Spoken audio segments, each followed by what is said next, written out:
Os acádios não foram a primeira civilização a emergir na Mesopotâmia.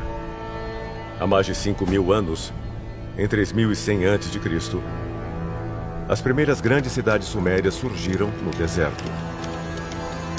Foram essas as cidades-estado separadas que os acádios conquistaram e unificaram para criar o primeiro império do mundo. Esses sumérios foram dos primeiros povos a usar a roda, o arado, fabricar cerveja e desenvolver o primeiro sistema de escrita do mundo, formas primitivas da escrita cuneiforme. Os sumérios conseguiram tudo isso porque se tornaram mestres em agricultura.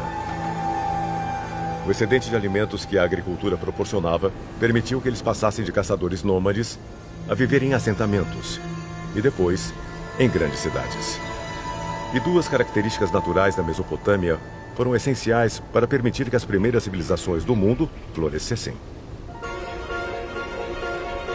Mesopotâmia é uma palavra grega e significa entre rios. Então ela pode ser dividida em meso, que é entre, e potamoi, que significa rios. E os dois rios a que esta palavra se refere são o Tigre e o Eufrates. Os rios, especialmente nos tempos antigos, eram a dádiva da vida. Na época do Império Acádio, o clima da Mesopotâmia era semelhante ao de hoje. Vastas planícies desérticas com bolsões de terras férteis espalhados pelas margens dos dois rios. Em uma terra onde as chuvas eram escassas, os sumérios encontraram uma maneira de usar os rios para transformar um deserto em uma potência agrícola, construindo vastos canais de irrigação. Quando os acádios capturaram e assumiram o controle das terras sumérias, eles sabiam como a rede de irrigação era importante para a sobrevivência, mas também para seus planos de expansão. Eles instalaram um complexo sistema burocrático para gerenciar o fluxo de água. Todo o sistema da antiga Mesopotâmia ou da Acádia repousava no bom funcionamento desses canais de irrigação. E para conseguir produzir tanto trigo quanto produziam usando irrigação, eles tinham que constantemente conservar toda aquela complexa rede de canais. Uma das maiores contribuições que os acádios nos legaram foi a burocracia, foi a administração. Para manter os canais de irrigação, era preciso ter um governo centralizado forte e que controlasse a administração deles. O problema com os acádios era que, à medida que a população crescia, todos pareceram se tornar vítimas do próprio sucesso.